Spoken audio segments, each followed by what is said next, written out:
didi sa amo na ni siya ang Google Form.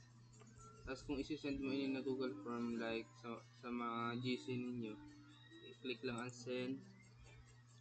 Tapos ini yung link, tapos shorten link.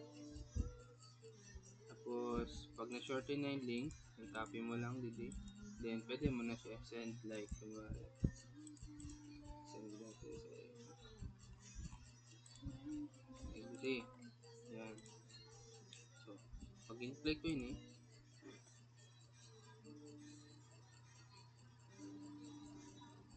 wait lang, loading. Yan. Malabas na yun yung form. So, mayroong sa kay ako ang owner. Kaya ako mag-edit. Pero pag sa mga students yung kung wala kang access to, wala kang sani, hindi mo siya ma-edit.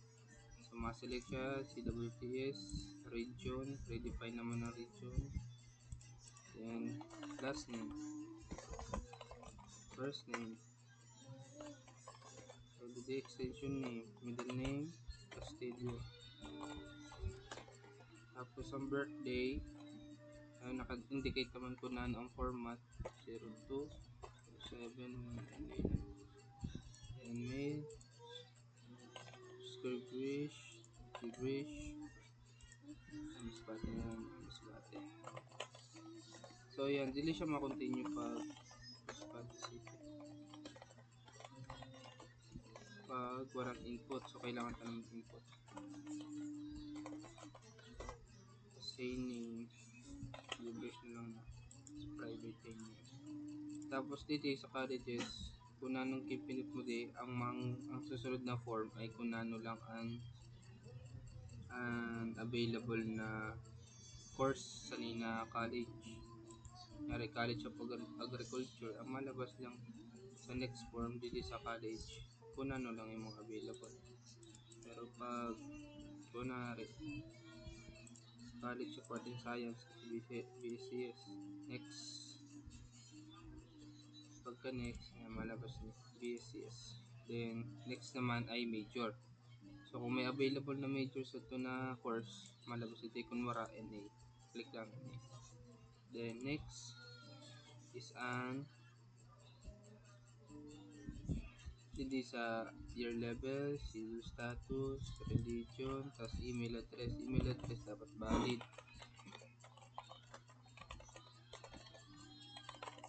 Kasi kung di lang siya valid, di lang siya mag-continue. So number, tulad sa na, di siya valid. Misplace. Number, then next, then contact person, emergency person, name, then number. Submit. Yan. Okay na siya, big sabihin. So kung ikaw naman an owner sa nina form, makikita mo dito may response na. May isa ka na response. Tapos yung response na yun, nakakonect siya sa Google Sheet. I-click mo na dyan. So, makikita ang Google Sheet, pupunta ka dito sa Google Form, tapos pupunta ka dito sa Google Sheet.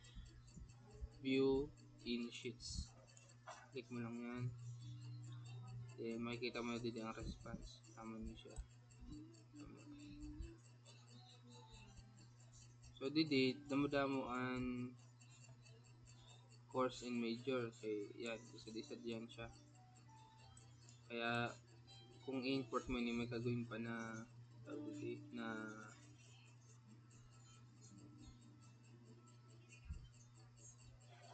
i-edit mo pa ang Excel para bago isunod sa database. Kunwari, amo na yun, may response ka na. Sabihin natin, meron na ito mga response.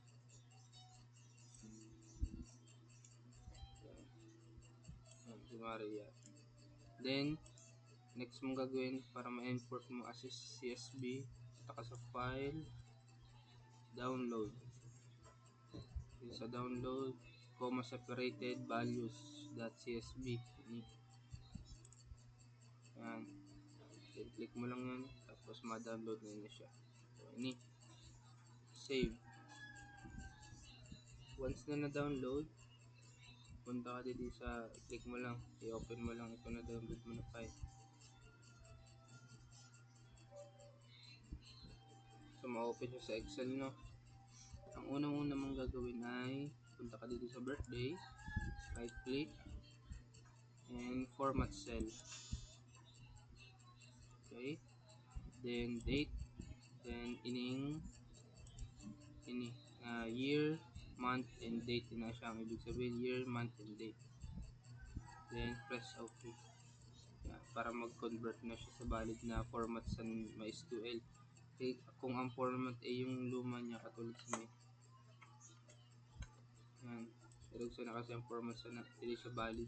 So ang gagawin ay format cell, again right click, click mo yun na column, right click, format cell, then date, tapos ini na year /03-14, and okay. Pag na-format mo na yan, punta ka naman dito sa highlight mo ini na from R, column R hanggang sa column Y. Highlight mo na para ma-highlight. Click mo lang, ini-hold mo ang click, tapos i-drag mo lang hanggang Y. Pag na-highlight mo na, right click, then delete. Ang matitira dyan, save mo sa application. So yan na, no. Once na nagawa mo na yun, mo lang, save mo, control S, then pwede mo na i-close yan. Sa application naman, pakita sa application,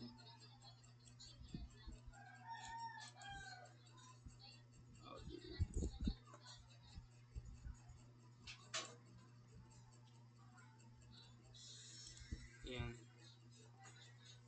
hindi din naman sa application.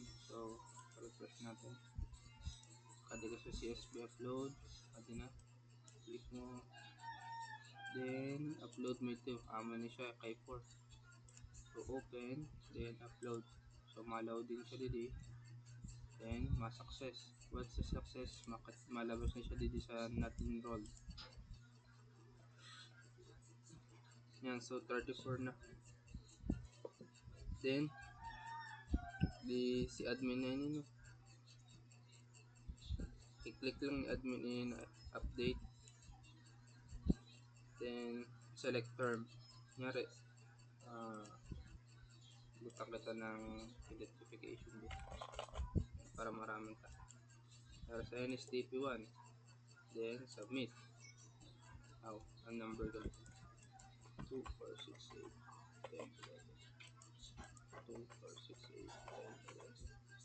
submit. So success na pag nakita natin sa NSTP1. Ini na siya, adin na. So ang mga identical sa natin doon, makikita na dito tanan, adin ang college, ang college, adin na, tapos adin na ang program course, ang major, tanan na adin na, galing na sa Google Form. So ang babalyuan na lang sa admin ini na term kay kung yung step 1 or yung step 2 sa update. Tapos dito naman sa grades, ginbutang dito sa grading sheet, ginbutang ko na rin po sa term na mga nasa term 1 lang ni step 1, so filter mo lang, malabas po rin step 1. Okay. Then dito naman sa serial number, para mo na akong bago di. Tapos sa NSTP data field, amo na may term po. Tapos filter 7, NSTP 7, pagkikita natin dito pirangan NSTP 7 man. Sa NSTP 2, check natin 3 ang meron. Pag-abot sa NSTP data field ay filter 3 man. Tapos sa registration sa view, okay na yun siya, yung pagamayan ko na po. Pero ang day lang nagawa itong sa register ang sa birthday. Dili kasi nababalyuan, dili supported. Ano. Pero ada man kasi ang format. Ibig sabihin ng day ina. Day of the month. Tapos ang MM month. Ang YYY year. That's it.